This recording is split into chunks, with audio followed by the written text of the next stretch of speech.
What's up? What's up? What's up, you guys? We are back. We are back. We are back. I'm trying to get caught up. I didn't think it was gonna take me till Friday to get here, but baby, life has been life, and it's been a crazy week. I looked up and it was Friday. I was like, what the hell? But I got a lot done in other areas of my life this week. Just not just not these reviews. Um, but let's get into it. This is episode 10 and 11 of Beverly Hills. I know Quake said just jump to the trip, but I can't do that. I can't jump. I gotta see what's going on and what the people have going on. Thank you, Miss Bay Thing, for gifting 5 memberships. I really need to start doing more over here with the memberships on this side. But actually, when I do a members only live, I put it on both channels. So, but thank you. Hold on, let me see who got it. Let me ride. Let me check out in here and see. Oh, okay. Wait a minute. Hold on. Oh, wait a minute. When that baby gets here. Oh Lord. Okay. Hold on. Somebody just sent me a message. I hate when I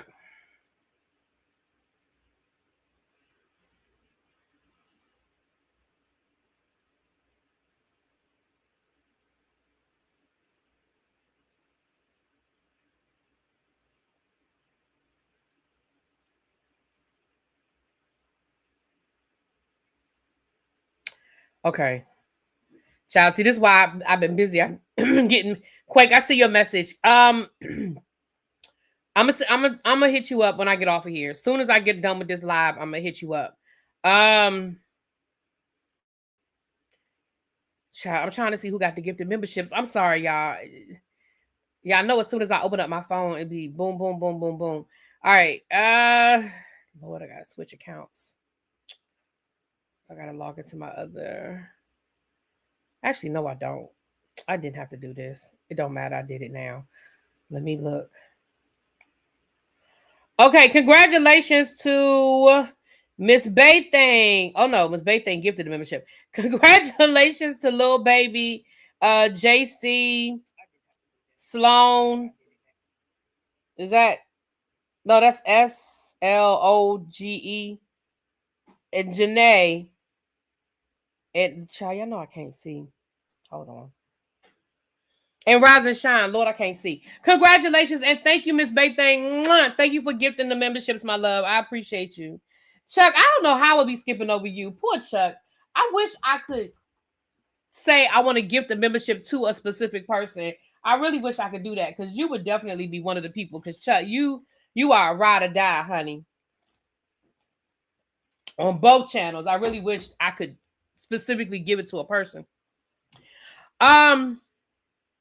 So let's get into this. So the Real Housewives of Beverly Hills, episode 10. I know for some of y'all who've been watching the show, y'all like episode 10. We at the end of the season. Well, I gotta get caught up. We are still dealing with this whole Amanda, who is she conversation. So we have Bowles and Sutton down to the park, kind of discussing Amanda, how she makes her money, who she is. They think she's pretentious. They think she's new money. They think she has to brag on what she has, and they are not impressed. You know, they're like, we're not impressed with coming to your house and you having to point out, yes, I have this and I have that, and look at this and look at that.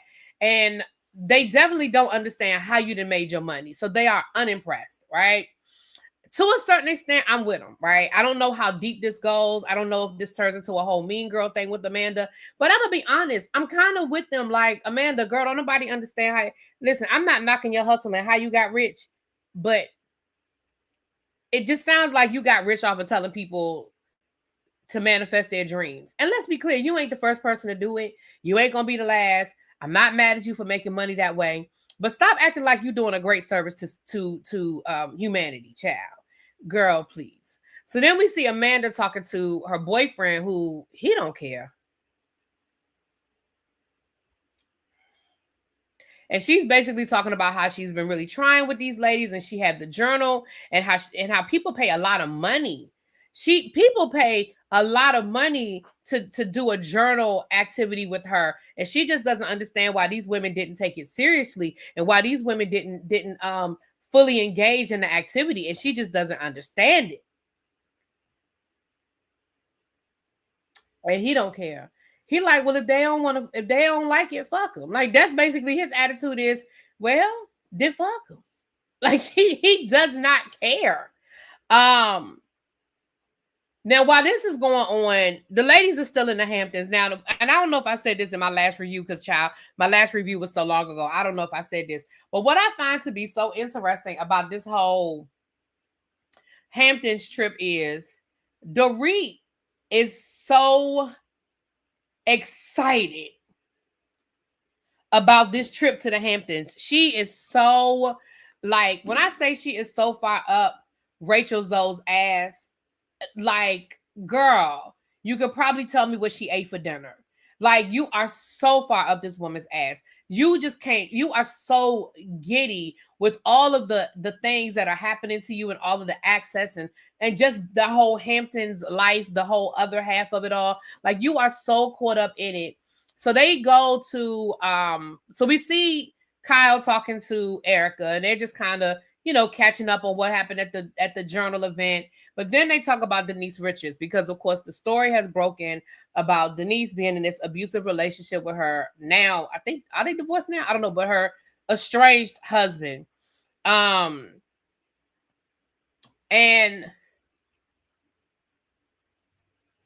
they're just saying how, you know, how sad they are, and they actually do flashbacks of scenes from the seasons when Denise was on, where we kind of saw things. And I remember that scene where he was like, "Shut up before I crush your hand," and I think we talked about that.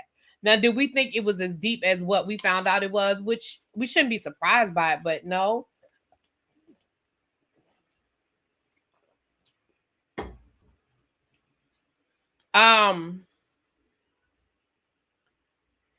Dorit is one of those people. So after that, they go out to Rachel Zoe. They going out to like this restaurant.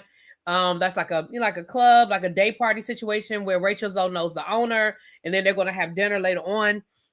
And so they get these VIP tags, and you can tell Dorit ain't never been nowhere. Like, you can tell that all of this is new for her. That all of this is just like, she is like, even when the guy was putting the VIP tag on the VIP tag on her arm, like, even that, she was just like, it was just so new to her. Now, don't get me wrong, it would be a new experience to me too.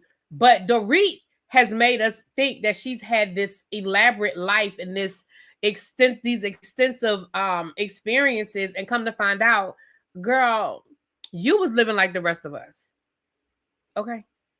Like, you have this fake ass accent, and girl, you were living like the rest of us. And then once again, we have to bring up Kyle and how Kyle is different. Listen, I've said this and I'm going to keep saying this. I think that Kyle's drinking was a lot deeper than what we ever saw on television. They either hid it or she knew how far to take it. I hate that y'all keep going back to, well, Kyle used to be like this, and Kyle, remember, she did the splits and this isn't, like, stop doing that to her.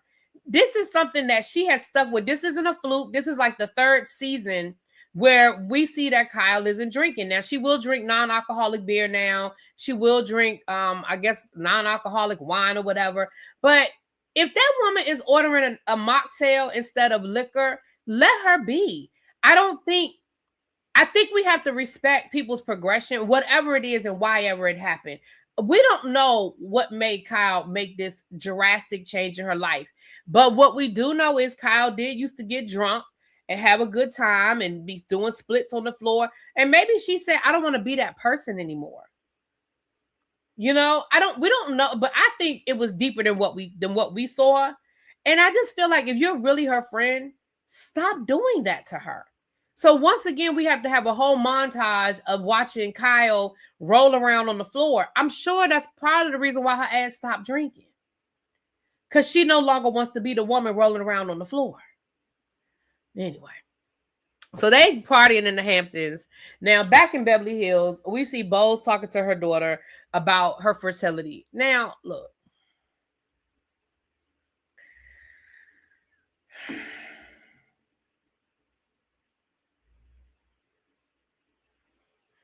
Here's what I'm going to say about this. I understand that her daughter's damn near an adult. Her daughter's in high school. She's old enough to drive, which means she's at least 16, 17 years old. I understand that this is an important change that will happen in their household if she were to have had a baby or will have a baby. I understand all of that. And I understand her having a conversation, asking her, well, how do you feel about X, Y, and Z? How do you feel if X, Y, and Z happens? Like, I can respect that. But this conversation just made me uncomfortable.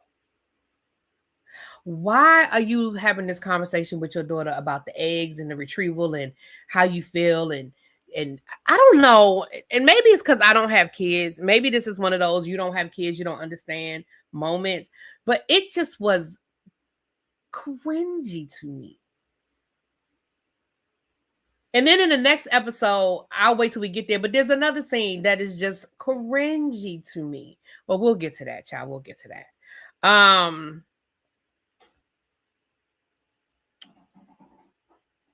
Erica goes to talk to Amanda. Now, listen. Can I tell y'all, every time we see Erica looking plain, wearing just a regular old jeans. I mean, yeah, it was a Burberry shirt. And yeah, the jeans were probably some designer. But every time I see Erica Jane with a regular old plain hairdo, minimal makeup that she probably did herself, and a regular old outfit, can I tell you, I just chuckle. And not because I chuckle in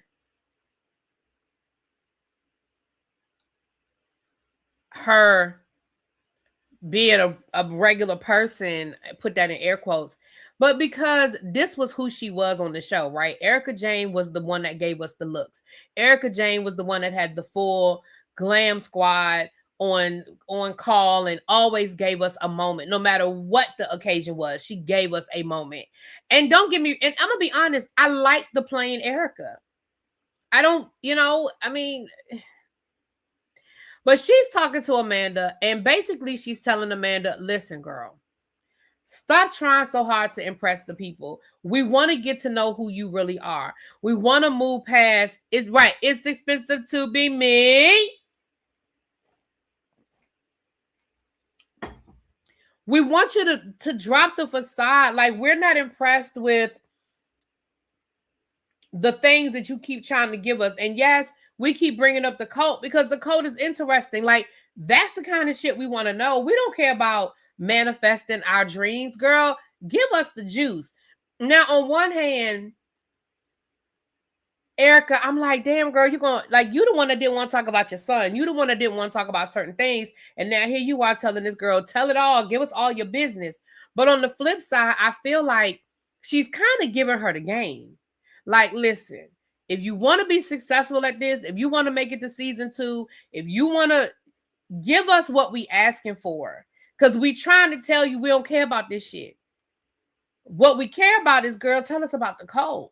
How did you get in the code? What was the code all about? So she does actually open up to Erica and give Erica a lot of the details. Now, this is what I'm going to say. She said that she ended up moving to Florida, that she was in this religion with this guy, and she basically was, 100% dedicated to this person, and that other people were telling her she was in a cult, and she was like, no, because he loves God and I love him and we love God together, and no, it's not a cult. And then she said that, she realized like this man was controlling her.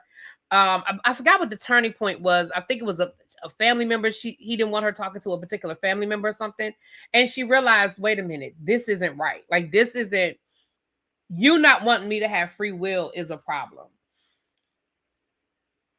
I can appreciate her telling the story, and I can even appreciate her saying, look, I don't feel like this is something we talk about at the dinner table kind of thing. But girl, this is what they want from you. Like, let's be clear. When these new people come onto the show, let's be clear. This is the stuff they Google. This is what they find out about you, and this is what they expect you to talk about. They Googled you and found out you was in a cult. Girl, they've been waiting for that cult. They waiting for the cult story. Like, that's what they're waiting for. And so it's kind of like, girl, give it to us. It does sound very much like Scientology. Now, she didn't say Scientology, but it did. And when she said Florida, because, right, Clearwater, so it did make me feel like, but I ain't going to put it because I ain't going to put Scientology on it, but, you know. Now, while this is going on,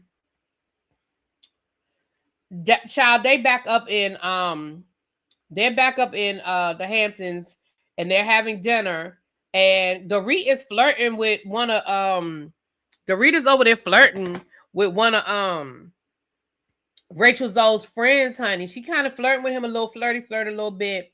And then they get to talking about Erica and her current issues with the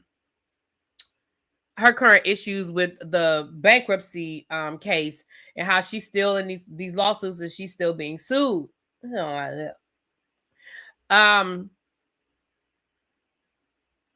the conversation comes up about Dorit and the kids and PK, and Kyle is like, so this was really great of PK. First of all, Kyle, stop.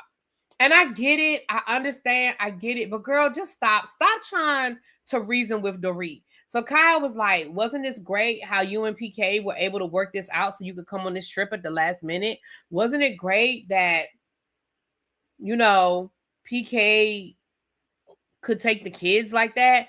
And Dorit, because Dorit is not going to concede to the fact that PK is trying to work with her and PK isn't this monster that she's trying to make him out to be. She's not going to concede to that.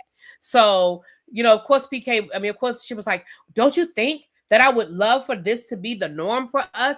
Don't you think that I would love for us to be able to just do this and live this way normally? Don't you think that's what I want?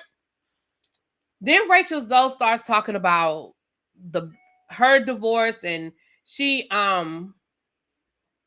basically is trying to make it seem like her and Dorit are like kindred spirits because they're both going through this divorce at the same time and they both have kids involved. And Dorit is loving it because, like I said, she is so far up Rachel Zoe's ass, child. She don't know what to do with herself. She is so far up Rachel Zoe's ass. So that oh, hold on a quick second, y'all. Hold on.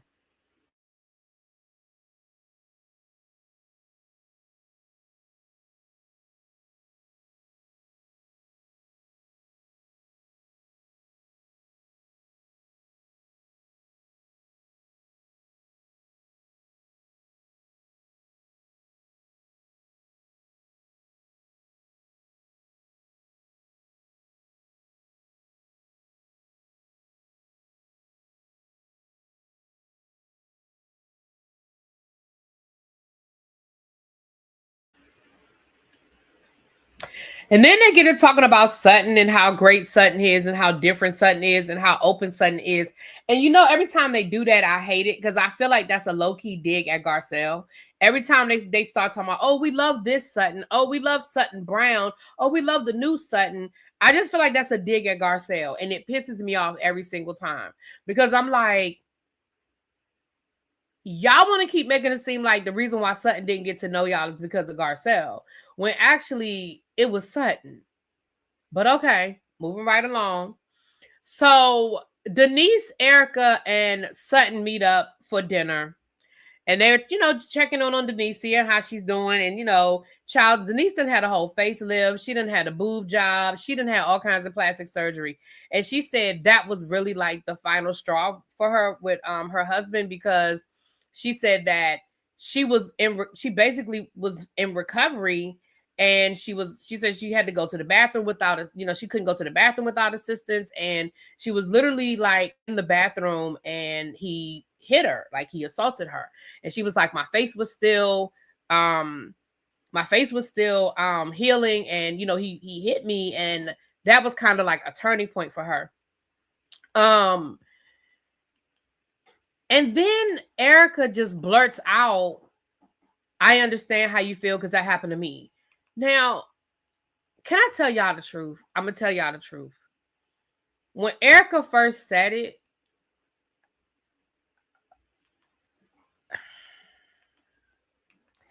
I ain't going to tell y'all no lie side on it. Not that I thought Erica was quote unquote lying, but I really felt like it was convenient I felt like it was convenient. That's what I'm going to say, right? And she was like, well, nobody knew and I didn't tell anybody. And this was last year and it happened at one time. But, I was embarrassed because, here I am with a son, who is in law enforcement and I'm in this predicament. I'm in this situation and how she just didn't tell nobody. And I was just like,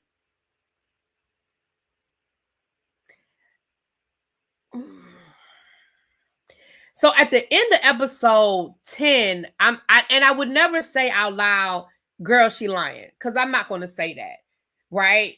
But I felt like her sharing that was convenient. Does that make y'all feel me? Y'all with me? I know y'all with me. So as we go into episode 11, Erica ends up having a therapy session with her therapist. And let me tell you something, Erica Jane. Come here. Erica Jane, bring your ass down to the front. Bring your ass down to the front, Erica Jane.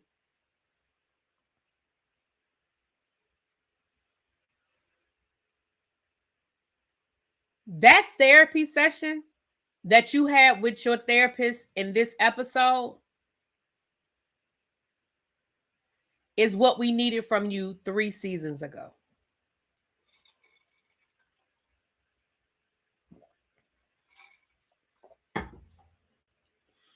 We needed that from you 3 seasons ago.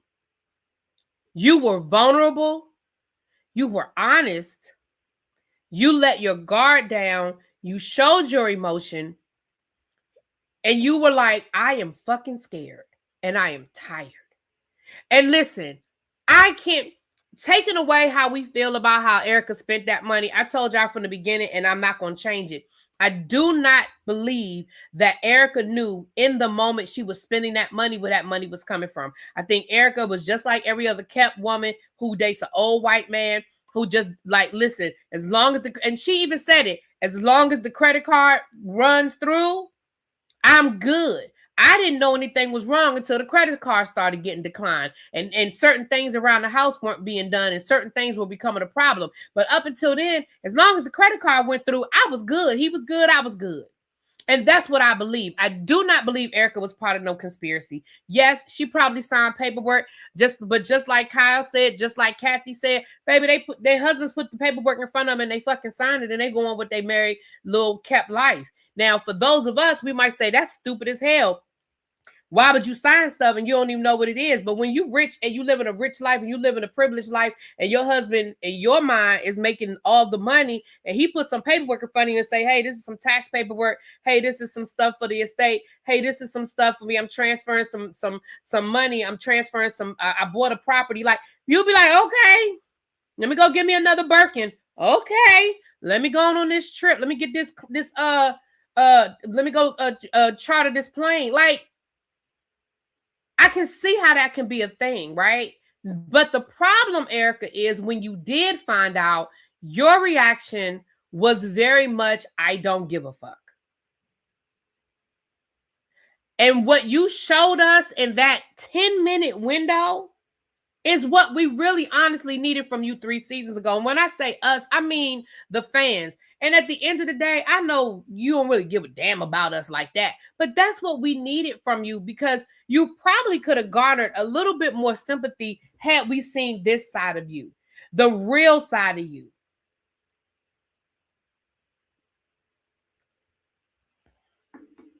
Now, I'm going to be honest with you, Chrissy, the stunt with Marco, when we read through the paperwork with Marco, I'm going to be honest with you and say, yes, 100% Erica was wrong.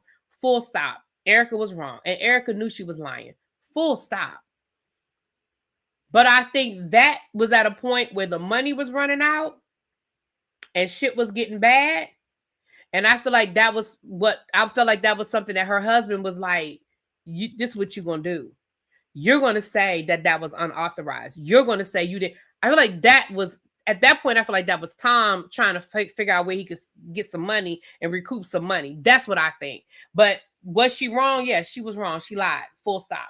And I noticed you didn't bring up that lawsuit. You talked about the 2 lawsuits that the bankruptcy. I noticed you didn't bring up that Marco lawsuit, Erica, when you were talking to your therapist. All you talked about was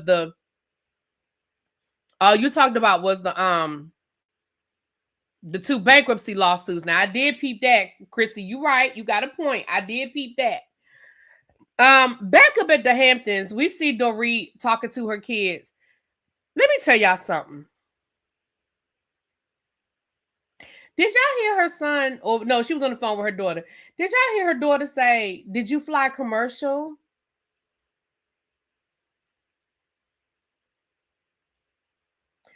I want to live that life. I want to live that life where my kids be like, well, I don't have no kids, but so did you fly commercial? Like, oh, mommy, did you fly commercial? We see her with Phoenix. Now they're in Florida and PK is taking them to Disneyland. Girl, you really be acting like PK is the worst daddy in the world. They are down in Florida and they are on their way to Disneyland. Disney World. I'm sorry, Disney World is in Florida. No, they said Disneyland, so maybe they were in LA. Girl, they were on their way to Disney World, girl. You act like when PK has the kids, they just be sitting in the house eating some stale popcorn, watching some old DVDs or something. Girl, the man be taking them kids out. The man be doing things with them kids.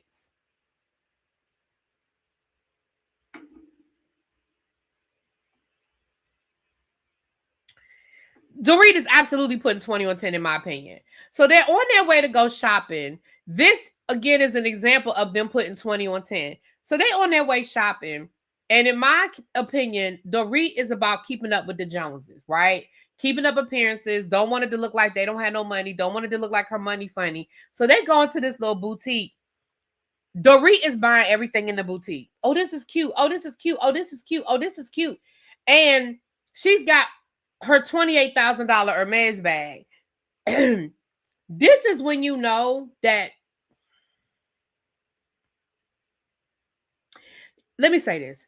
It's got to be a thing when you are doing something to impress people and the people you're trying to impress aren't impressed.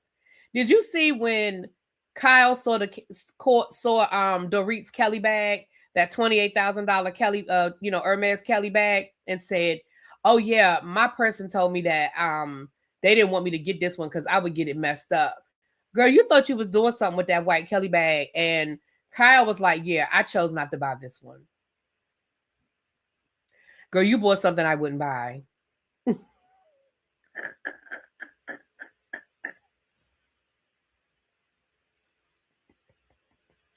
So they're in this store, and Dorit is just as happy as a pig in mud with Rachel Zoe she's styling her, showing her all the different ways she could put these pieces together. And Dorit is runway. She's walking up and down the runway. She even says, "Look, I just have my Kelly bag. I just left my Kelly bag sitting over there." Girl, ain't nobody about to steal your damn purse. Calm down.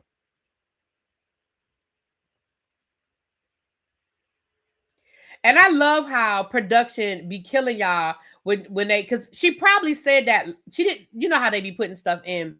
So she's talking about how she works hard and she's earned this money. And yes, things have had to, she's had to adjust her spending, but she worked hard and she deserves to treat herself every now and then. And baby Dorit got to, and so Kyle went next door. I don't even think Kyle bought nothing. She went next door to the jewelry store. Rachel Zoe bought a few things and she went there next door to the jewelry store. And I think Dorit purposely waited for them to leave before she went to that register to try to buy that shit.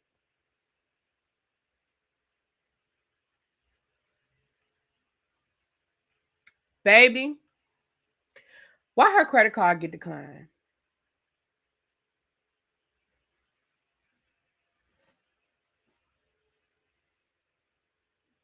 And then she tried to lie and say it was a fraud alert on her account. And that's what happened because she went from LA to the Hamptons and she was spending so much money. So the bank didn't let the thing go through because it was a fraud alert. Now, let me tell you something. That does happen to people. It has happened to me. When I travel now, I'll call the bank and say, "Hey, I'm about to go on a cruise," or "Hey, I'm about to be in Europe," or "Hey, I'm about to," generally within the United States, although you probably should too, but from time to time. But here's how I know you lying, Dorit. Because when your credit card declined,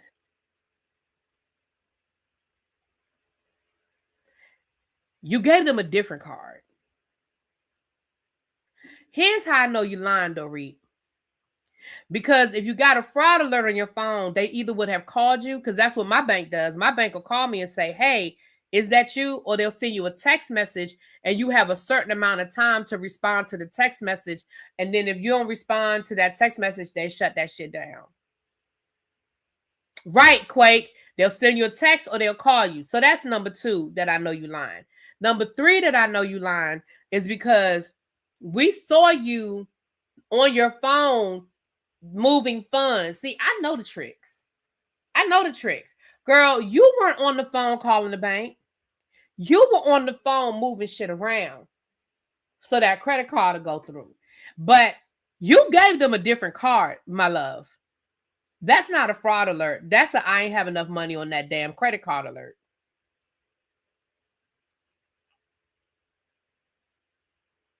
Right. Tracy said, I got a fraud alert when I was in Kentucky. It was as simple as approve the text and you're good. Right. And it is embarrassing. It is absolutely embarrassing. But that's why your ass check your balances before you leave the house. Listen, I ain't about to tell you. I ain't too grown to tell y'all that when I go places, if I think I'm going to spend a certain amount of money, baby, I check my balances. I check my bank account. And if I'm going to use a credit card, I check the balance on that credit card. I'm like, all right, you know what you got to spend. You know what you need to stay under. Don't play no games. Don't get yourself embarrassed. Let's be clear. We have all, and maybe not everybody, but I think the majority of us have all had a situation. And it is embarrassing. But you know what's even more embarrassing? When that you run into that shit and you trying to keep up with the Joneses. Because at the end of the day, if you had walked out of there with nothing, nobody would have felt no kind of way about it. Kyle didn't buy shit. You don't have to always buy something, Dorit. Because I don't think you were buying that because you really liked all that stuff. I think you were buying it to impress them. Because then you wore one of them outfits out the store. Because when you went to the jewelry store, Kyle was like, girl, she did a whole wardrobe change. She got on a whole different outfit. Girl, you changed outfits to go back home. Because that's what y'all did. Y'all left left them stores and went right on back to the house. So you changed outfits to go back to the damn Hamptons. I mean, go back to your house.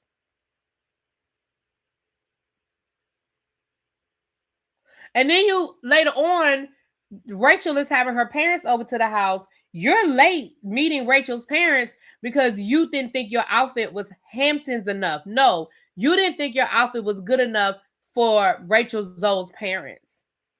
You were trying to impress them. What do you mean your outfit is not Hamptons enough, girl? What is that? I mean, I know what that means, but y'all know what I'm saying. No, you were trying to impress Rachel Zoe and her family. That's what you were trying to do. And what you ended up doing was being rude this like Kyle said, girl, how are you late to come upstairs?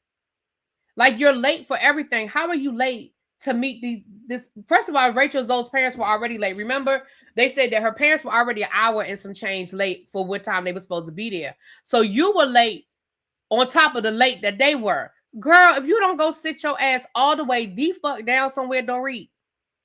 That's why I wasn't embarrassed for you because you ain't need to spend all that money. Cause why? I don't have no problem walking into a store and not buying a damn thing when I'm out. If I don't feel like I thank God that I don't feel like I gotta buy something to keep up with people or to impress somebody or be like, oh, let me buy this. I'm good. I don't need nothing in this store. I mean, we can hang out, we can walk around, and if I see something that tickle my fancy, cool. But I don't feel the need to have to spend the money. And I really feel like that's where Dorit was. I don't think that she really was like, oh, I want this, I want this, I want this, I want this. No, I feel like you just felt like you had to impress somebody. Anyway. So when Rachel Zoe's parents are over at the house,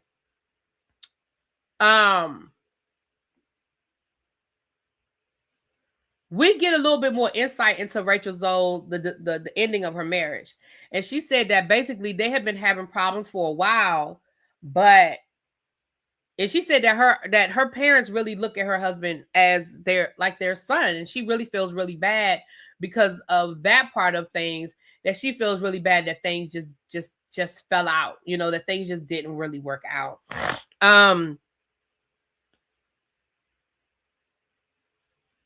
But she said that she still doesn't tell us it sounds like she found out the man was cheating on her, is what it sounds like. But she said a incident happened and he called her and he confessed and he told her what happened. And it sounds like he cheated. And he was just like, yeah, that's what happened. And she said that was the final straw. Like, that was it. And then she goes off and tells a story about how she cheated on him 2 months before they got married. And I'm like, wait, what? So you cheat on him, you tell him you cheat on him, and then the next day he shows up with an engagement ring? So I don't mean no harm, but it sounds like y'all situation been dysfunctional from the beginning. Because that is not a normal, hold on, y'all. That is not a normal reaction. Child, this damn chair. That is not a normal reaction. That's just not a normal reaction. If you tell me because what that tells me is that that's a knee-jerk reaction. You're scared of losing me. You're scared of, so now you're going to ask me to marry you, but I cheated on you for a reason. Can we unpack this?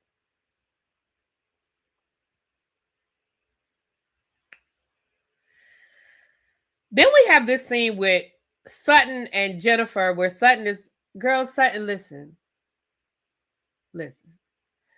I understand that it was probably very hurtful that your husband, not probably, I understand that it was hurtful that your husband wanted an annulment. Like, that to me is the craziest shit I've ever heard in my life, because I was always taught when I was practicing Catholicism, I was always taught that there were only certain times that you could have an annulment. And after you've been married for 20 years and got 2 whole grown kids, I feel like it had to be like fraud or something. So the fact that your husband, who has a lot of money, and that's probably, he was able to buy his annulment. The fact that your ex-husband wants an annulment basically so he can get married again, and it'll, in the Catholic Church, it'll look like he was never married when he got 2 whole kids as a result of his first marriage, I think it's fucking ridiculous. And I understand how that can be hurtful, because it's like, damn, this man is really just trying to erase me from everything. He is really trying to erase me from our whole life together. So I definitely understand that this is hurtful. Full stop. Full stop. I get it that this is hurtful. But it's not that this, like, we don't, girl, this is not your storyline. We do not need to keep talking about it. What the juicy part is, and this is where you buried the lead, hello, the juicy part of this story is that your ex-husband is dating your former friend. That is, see, we don't care about the annulment. That's the juicy part. Girl, wait, what? Your ex-husband is dating your former friend, and that's who he wants to marry? What's up, T? Hey, boo. That's who it is? Girl, that's what we need to be talking about.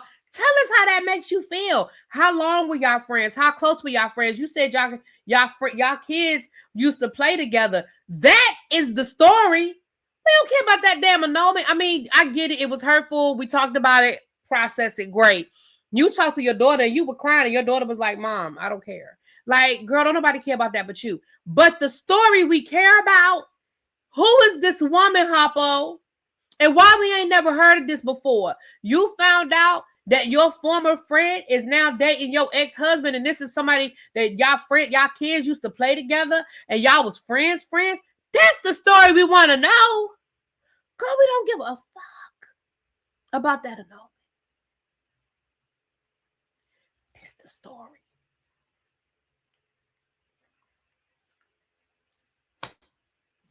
So I haven't, y'all know I'm behind, so I don't know if that comes up again, but damn, that's the story I want to hear. Anyway, child. Then we have this cringy scene with Bose. I think I just don't like Bose. Maybe I'm just biased, and maybe I just don't like her. So maybe that's why I keep saying all her scenes are cringy. But I really feel like these scenes are cringy. So we have this scene with her, the boyfriend and the daughter.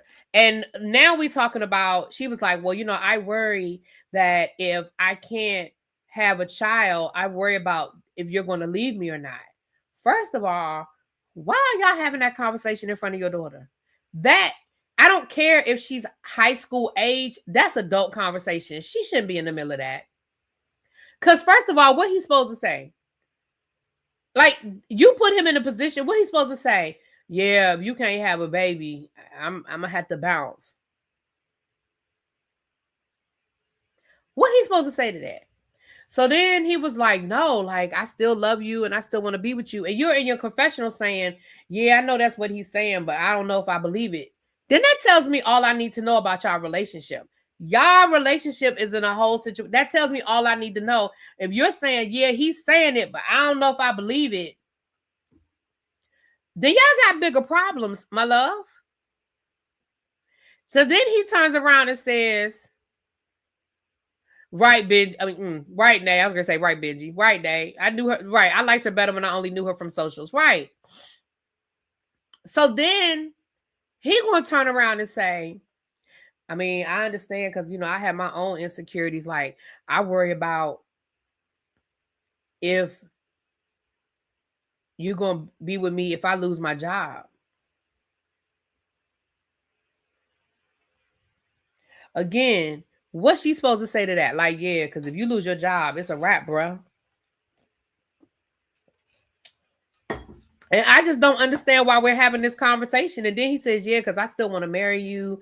I still want you to be my stepdaughter. Well, my daughter. I'm like, it was just a weird. It was cringy to me, y'all. It was just cringy to me. I don't know. Maybe it was me. Y'all tell me if I'm putting 20 on 10, if I'm doing too much. But it was just, ugh. But anyway, y'all, that was pretty much episodes 10 and 11. I know the season is almost over, you guys. I'm going to try to watch the next 2. I'll do it in 2s till we get caught up. I did watch the next 2 episodes of Ladies of London. I know there was an episode last night. So I'm going to try to do the next 2 episodes of the Ladies of London. And then that episode from last night, I'll do that. I'm trying to get caught up, y'all. So I'm going to catch up with JB and find out when we're going to do Beyond the Gates because I don't know. I only have one thing tomorrow that I want to go to. Cheryl. Is Cheryl here or Tawanda? I'll hit them up in the group chat. If you live in the DC area, there's a mobile Black-owned bookstore, female Black-owned bookstore. It's mobile, and it's going to be in Waldorf tomorrow. It's going to be at the tea shop. It's a Black-owned. It's a female Black-owned tea shop in Waldorf. I forgot what it's called. It's called something in Spice, I think it is. But I'm going there tomorrow just to support. I'm gonna drive down there tomorrow. And give me some tea and buy me a book just to support. But that's the only thing that's on my agenda tomorrow. So I'll catch up with JB and we'll come up with a time. I think the mobile book is going to be there from 11 to 2 or something like that. So I'll catch up with JB. So I don't know what time, but we should be doing Beyond the Gates tomorrow. Tracy said this season is slow. I like combining episodes. Yeah, me too. Quake, I'm gonna call you when I get off of here. Give me like 10 minutes, and then I'm gonna give you a call when we get off of here. And if anybody else is interested, and we still booking for the cruise in February, so reach out to me if you are interested. It's $200 deposit. I do not know what the current pricing is because it can change from day to day. But it's still a $200 deposit. You have until April the 28th. November the 28th to pay the cruise off. And join us. And now you guys know that we are going to Alaska in August of 2027. So if you're interested in going to Alaska, please let me know. We already have like 7 people booked for Alaska. So let me know if you guys are interested in that. With that being said, y'all will see me later on. I just don't know if it's going to be a tribe meeting or if it's going to be another review because I really am trying to get caught up with these reviews and it really ain't too much going on in the land of reality. I mean, in celebrity news land. I think the biggest story was Blake Lively losing her lawsuit, and that's white people news. Anyway, with that being said, let me get out of here. I'll talk to y'all later. Peace.